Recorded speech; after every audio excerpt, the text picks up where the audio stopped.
Hi, sweetie. Hi, baby. Did Mama leave you there? That's good.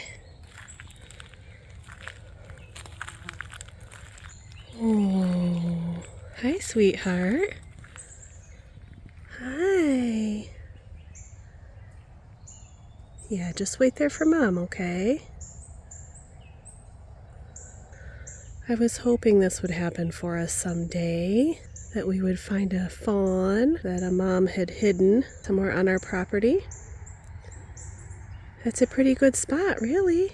Even though it's sort of could be close to people, it's not. I had to walk a little ways to get here, huh? But you're right along our driveway. Okay. Bye-bye. Oh my goodness. So I was in the middle of doing my hair for this video. And Dave and Daniel and the new puppy and a family member were in the car leaving down the long driveway to go to Cabela's. And Dave called and said, "There's a baby fawn at the bend of the driveway," and told me kind of where it was hiding. So I went down there. He said, "If you want to get some video for YouTube, you might want to go while it's still there." So that's what we just did. That was a lot of fun. Let's do a quick check of the ladies today. Here's a couple more. All right, everyone, welcome back. Today we're going to talk about how the meat bird processing went. We did that about a week ago, and I took some notes here to go over the outcome of everything, and we wanted to share with you kind of our experience, how things went, and what the costs involved were for us, as well as how did we make out. Okay, so first, let's kind of talk about the costs that we had into the birds. So we ended up buying about 1 bag of feed per week. So that was 8 bags over the 2-month period. I went with an average of $20 per bag because that's about what it is. Sometimes it was $21 before tax. Other times it was on sale for $18 or $19. And I think once I paid like $22. And again, I didn't keep all of the receipts, so I don't know the exact amount I paid for feed, but $20 is definitely a good average for what I was buying it for every time I went. So again, we've got $20 per bag, 8 bags, that's $160 in feed. And we originally paid $40 for 26 chicks. So that's 26 Cornish cross meat bird chicks. The total for that again was $40, so pretty cheap per bird. Now, we did also build the chicken tractor, and we bought 2 more waterers and feeders for these birds. I didn't include the cost of those things here because those are going to get reused over and over and over and for several years to come. The chicken tractor that we ended up building is, as you guys know, it's where the turkeys are being housed now. And it's essentially like another coop. My husband built it really well, and it's meant to last, and it's gonna be used, like I said, a lot. And so I didn't include the cost of those things because it's not a one-time thing. That was not a one-time use. I kind of included the one-time costs here for this. But so for us, really, and same thing with the feeders and the waterers, they're already getting used as well by the turkeys. We have extra on hand. If the ones that we're using for the hens break or just they finally wear out, we have some extra here. Those will get used. Those are really the only 2 costs that we had involved into this, were the feed and the cost of the chicks themselves. We'll get to packaging towards the end because I know that you have questions about that. So total spent directly on the birds was only $200, about 2 months to raise them. Now, here's the other thing that you need to know is that it's very common to lose some of your birds along the way, and that did happen to us. I'd say about 5 weeks in, we lost 1 bird. I had noticed while they were still in the brooder, it wasn't keeping up with the others in terms of growth. You can see their skin under their feathers a little bit easier than hens, and because they don't have as many. And the skin was very purpley, didn't look like pink or healthy like it was supposed to. And then I noticed it started having breathing problems in the last few days of its life. So it was stunted growth, had all these other issues going on. And then I got worried, well, is it something that is going to affect the other chickens? We just kind of have to see at this point. We didn't have a choice for separating. We were still building the chicken tractor for them to go into. We just kind of waited it out. That one did end up passing away nobody else got sick from that. So I think it was just bad genetics. Could have been something else going on for that specific chicken. Once we moved them outside and it's like, okay, great, fresh air, you're on ground, you have more space to exist. Then we lost 3 more in the last couple of weeks. So we ended up with 22 birds that actually made it to processing and that we're going to make it into our freezer. So that's great. Still stinks to have to lose those though. Like I said, it's very common that meat birds will pass away just because of the nature of what they are, that you will lose a few in this raising growth process. Since they're bred to grow so quickly, that in itself causes complications. And I've mentioned before that heart attacks are common with the meat birds. So we do think that that was part of what was going on, especially with something else that we learned along the way. So really costs into this, keep that in mind. We started with 26, we only got 22 out of it. And then I will also say in the processing process, because of the way that it was done, and we'll talk about that in a moment, one of our birds got lost and ended up in someone else's freezer batch. So we really only brought home 21 birds, but the math is still based on the 22 birds that made it to completion, just so you know. And again, other reasons that you might lose your meat birds during this process are predator attacks, feeding and watering issues if you're not keeping up on that real well, or you were feeding them the wrong things. And then interestingly, when you're moving the chicken tractor, we had a couple of our friends tell us that they lost meat birds in the past doing that, and I've seen other people make videos about it as well. You can move that chicken tractor as slow as you want, but as those birds get bigger and older, they move a whole lot less, per the previous video that I demonstrated that for you guys.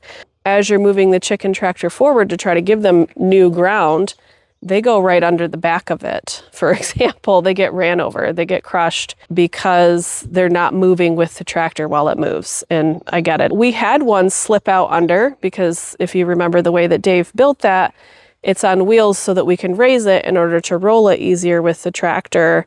So there's a gap underneath. One of our big chunky chickens kind of went right under that gap as he was moving it forward, but I was at the back of the tractor to pick it up. So I just held it for the rest of the time in my arms while he moved it, and then I just put the chicken back inside.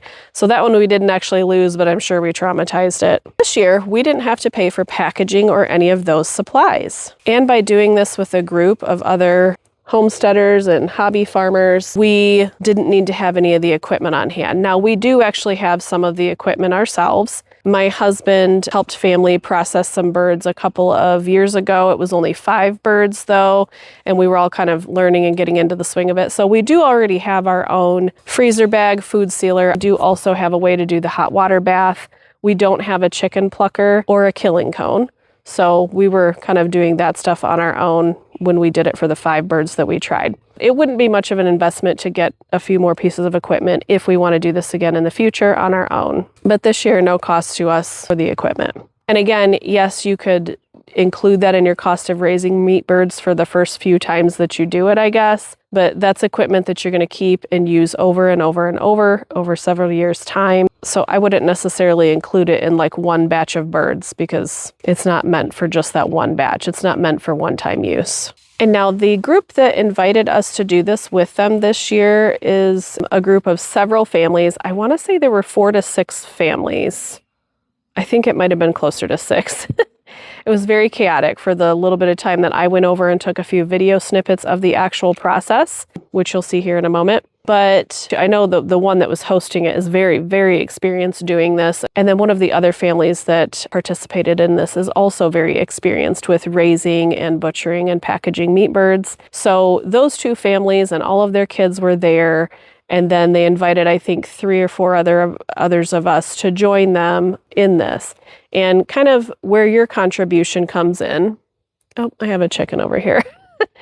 Where your contribution comes in and why they don't mind paying for the packaging materials, I think in particular the bags themselves. Everyone stays to help process each other's birds. So you do keep them separate along the way. You do get to go home with the birds that you raised, which obviously I think is very important. But everyone stays to help process each other's birds.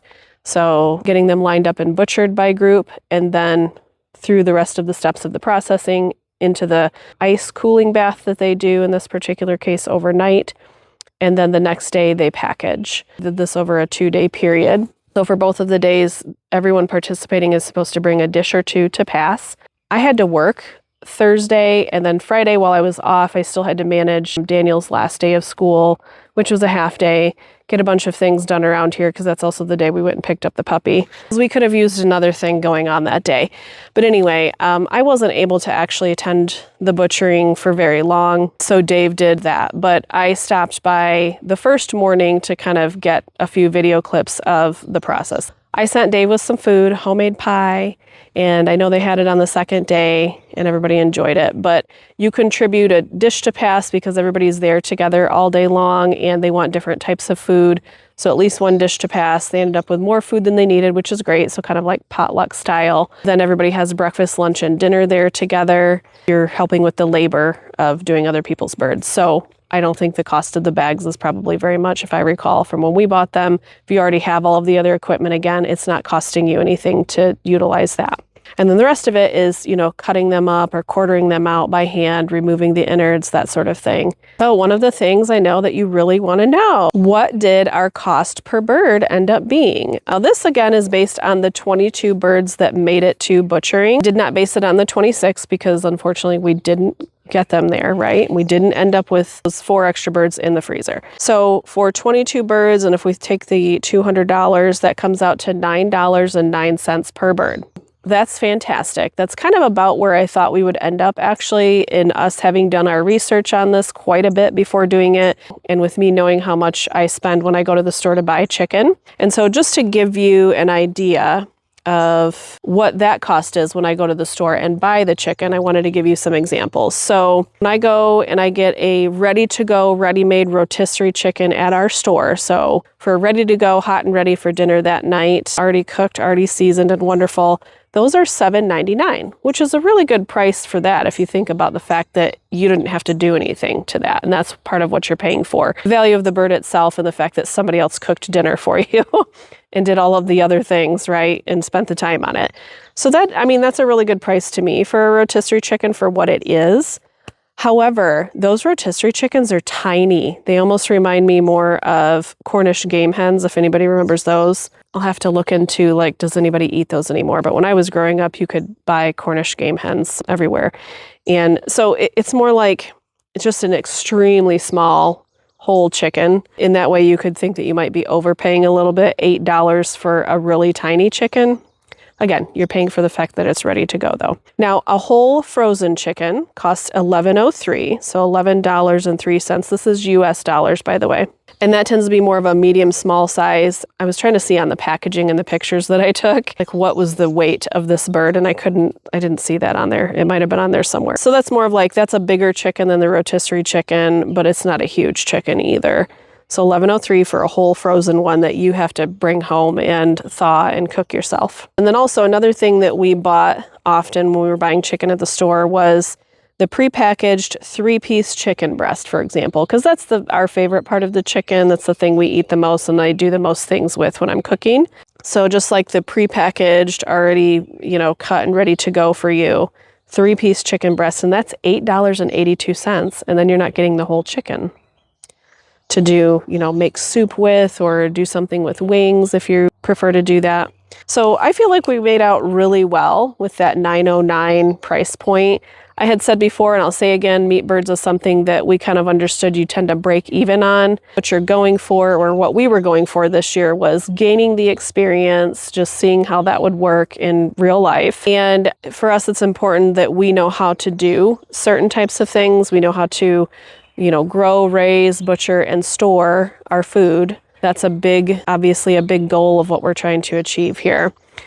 So do we know how to do it if we want to, need to, have to, right? So now we do. Just also making sure that it's fresher, what it ate, not injected with preservatives or hormones or anything like that. So that was fantastic. I will tell you that we've already tried some of the breasts in the crock pot, and it was delicious. Absolutely delicious. And it is different. It smelled fresher when it was raw. It tasted great once it was cooked. Just more tender, more soft, almost falling apart easier. A lot of times the store-bought chicken, even though we were buying organic at the store as well often, It's still a little bit tough, a little bit chewy, sometimes rubbery, depending on the brand that you're buying, even when you're cooking it in the crock pot. And the crock pot is meant to soften meats, slow cooking it so that it helps it break down better. But for it to still sometimes be kind of tough, chewy, or rubbery, or along that vein is yikes. So overall, we're very happy with how this went for us. Some takeaways after having gone through the whole process, though. Let me tell you a really funny story about their ending weight and the fact that we won the weight contest for the birds. So among this multi-family group that did the processing together, there was a weight contest. Apparently, we weren't aware of that before, but we learned about it and we learned that we won. So that was kind of interesting. I don't know what we win, by the way. I think we win chicken bragging rights. I don't know. But part of how we did this, and this is another thing you'd have to consider if you're taking them somewhere to have someone else process them, there's going to be a cost involved for you to do that if you're not going to process them yourself. Or in our case, we were processing with a group and helping each other do that for free, but then they had to be transported. We don't actually have a livestock trailer because, again, we've just had laying hens forever, and now we have 2 turkeys that are just going to stay here as well, and these meat birds. So this was our first time like, oh yeah, if we had to take them somewhere, how are we going to do that? But the people that hosted this group, they have all kinds of trailers, and they had kind of already planned and suggested, they're like, let us come and pick up your birds. We're doing that for several other people. And they had the enclosed livestock trailer that they could section off. So they literally made 4 sections inside the trailer, and then they just drove around, very nice of them to do, and picked up everybody's birds. They did that the night before butchering. The wife came out with one of another of the family's teenage boys, and my husband went out there because they ended up coming way after dark. So I needed to stay inside with, pets and kiddo and all of that. But he helped load up all of the chickens, of course, and the 2 people that came to pick them up continued to marvel and kept saying to him over and over, oh my gosh, you guys' birds are huge. What did you do? What did you feed them? Oh my goodness, ours are not this big. Oh my gosh, our biggest bird looks like your smallest one. All of those kind of comments. So he helps them, they finish up, they drive off. He comes back in the house, my husband, and he says, get this, here's what they were saying about our birds. And I was like, really? And I'm like, and these are the experienced people that came and picked them up. So people who have been raising meat birds for several years, and this is our first time doing it. And so I was like, well, if the experienced people are saying our birds are really big, like what happened? What did we do? Like, I was like, I wonder if we did something quote unquote wrong, like obviously they're good and they're fine and they're going to be yummy and we're getting a lot of, bang for our buck in that way in terms of meat. But why are ours so much bigger? So I did a little bit of internet research, and then I talked to the wife of one of the families once we got there, one of the experienced families, and got some insight. So here's some interesting things for you to know if you're thinking about getting into this. So the internet says when raising meat birds, again, they have that short life. It's only 2 months that you're raising and caring for them. You're only supposed to feed them like the high protein meat bird feed for the first month. The second month, you're supposed to back off, and there's a lesser protein feed that's more for slower growth and maintenance of the bird. Oh dear, because we fed them high protein feed the entire time. That would be why they were so big. So then we looked up, well, does that affect the meat? Like, is this a bad thing? Like, what's going to happen now? The answer on that was just that, no, it doesn't affect the meat. In fact, it apparently makes the meat leaner.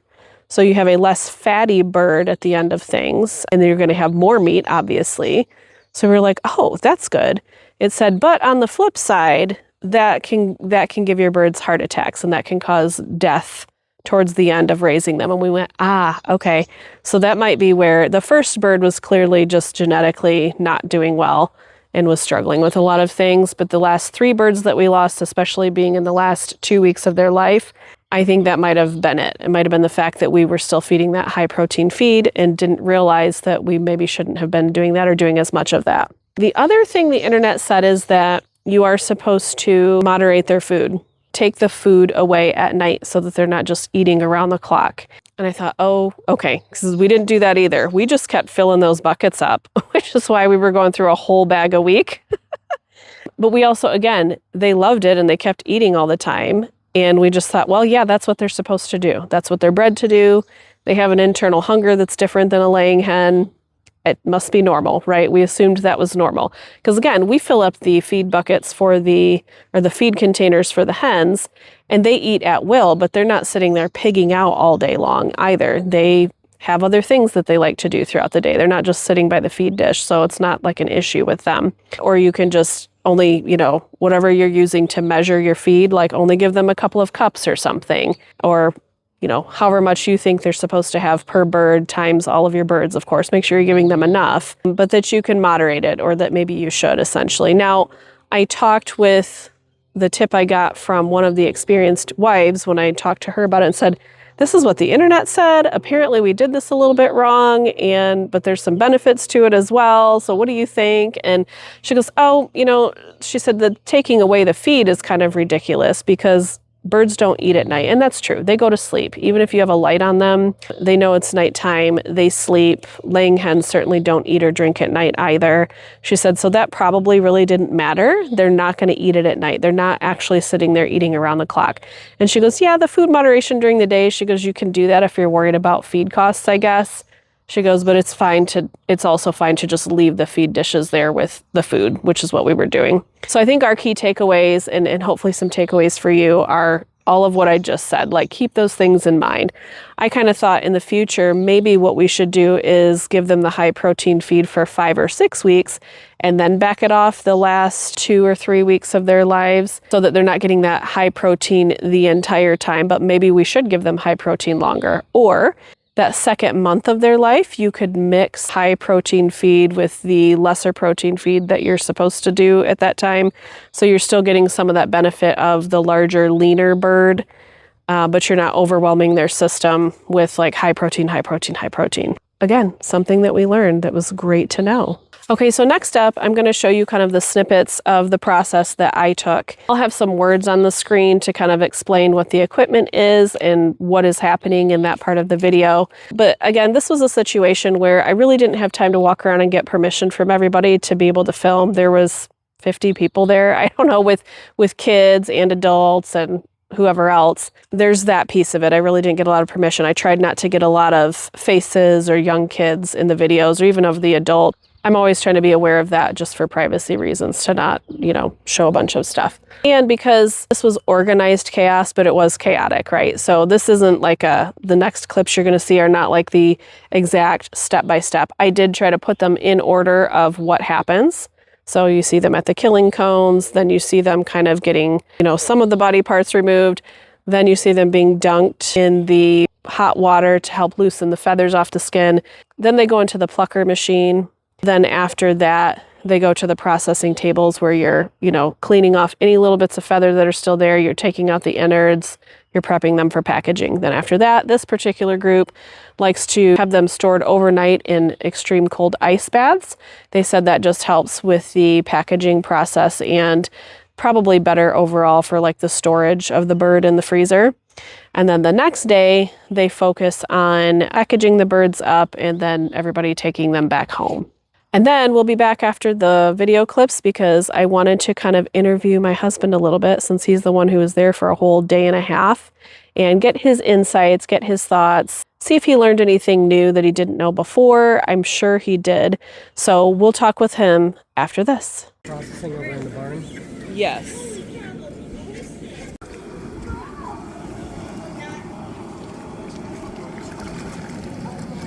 How did those come out, Matt? We dunked them a little less. Need to go a little more? No, I think these look good. There were just 5 in there, so it made it. Yeah, probably about 15 seconds. Hey, how are you? Good, how are you? Josie killed 2 chickens. Yeah? Yeah, they're back. What time? Yeah, I know. How many chickens can you throw in at once? About 4. How much? This will be all. Don't scald those ones yet. Don't scald them yet. Yeah. Tiny bones. Who wanted, but didn't you guys want fried chicken legs? With your meal? Dad was working on the water. He's trying to shut it off. There's no water. And look at that is right here. Wait, Dad. Not much more. Huh? This is an advance. That's fine. Nice. And so here are we just trimming up. Yeah, Kind gotta of make trimming sure up. like all the tail feathers and everything got off. I'm just trying to Yeah. really.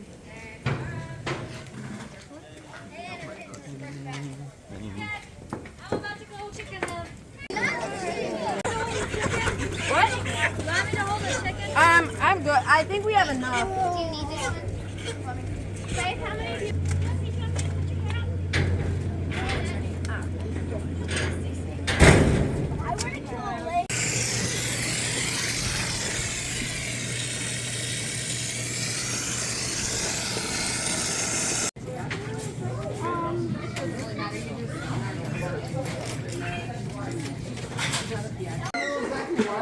Definitely smells like raw chicken over here.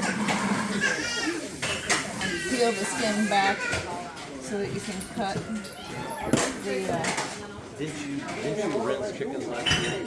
cut the bone. You want to get behind the shoulders. Just do that job. Hey, ice is all going in this one.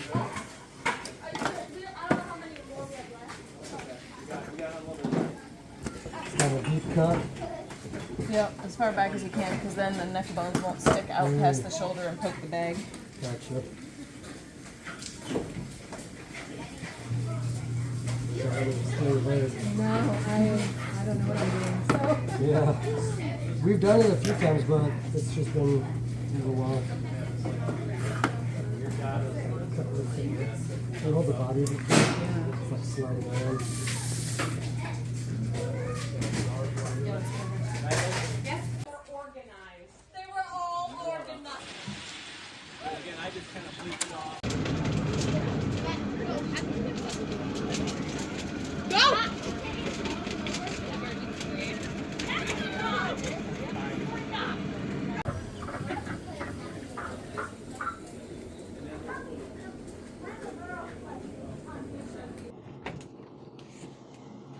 And here is what we ended up with. We ended up getting a second freezer because we didn't think what we had would fit in our first deep freezer. And because we've been talking about doing that anyway for a long time. When we have deer in the fall, for example, that's also a big animal. And if we get a couple of those, that fills up this other freezer over here really quickly. And then it's like, well, if we wanted to do something else, some other meat, and have any kind of extra storage, we didn't have it. So we have a second smaller freezer used for only $100 off Marketplace. Okay, we're back for that last segment where I get to interview my husband and find out what his impressions were from actually doing the meat bird butchering. So, honey, Yes. since you have done this before, a couple of years ago, we helped. I'm tired. I'm slap happy. Okay, start over. Cut. Chink, chunk. Stop. This is why he's not on camera most of the Okay, time. good. Why don't you just, why don't you just talk? Just say what you Okay. want to say about the process. Clip number 2. All right, here we go. Okay, so I want to know what you thought of doing that with the group that we did the meat bird processing with. It was fun. Okay. And did you learn some new things that you didn't did. know before? Yeah. Okay. Such as? The defeathers are very helpful. The chicken pluckers? Yeah. The machine? Yeah. That saves a lot of time on the process. Yep. What did you think of when I was there and I was getting some video clips? I saw they were kind of teaching everybody where to cut on the chicken and kind of how to cut. Yeah, once you got through the first couple, it's pretty easy. Yeah. And do you know how many families? Was it 4, 5, or 6 that you processed birds for? 1, 2, 3, 4. I think 5. That's I what think. I thought too, was somewhere around there. So if we were to do this on our own next year, whenever we decide to do this again, do you feel like you would really have some great ideas about how to do our own setup here? Oh, yeah. But I think part of it's more fun to do it as a group. Yeah. So, Yep. That was part of what they said too. They were doing this as kind of a fellowship thing because all of these families, we all go to church together actually. So, all right. Anything else that you want to tell us about the experience? No, All right. Well, thank you, honey. you're welcome. Bye. Oh, now there's an airplane flying over. This is what makes my clips 10 minutes long. No, Sorry. fine. This has been a good night to camp. Yeah. All right, don't say anything. Oh, sorry. Are you still recording? Yes. Oh, sorry. It should be. No, I don't need 2 microphones. I've got one. I'm gonna go back inside. Okay, good idea. All right, well, that does it for the meat bird video and process. I hope that was really helpful to everybody. Please like, subscribe, share our channel, share this video. That is what helps us grow here at Go and Grow Homestead. Until next time.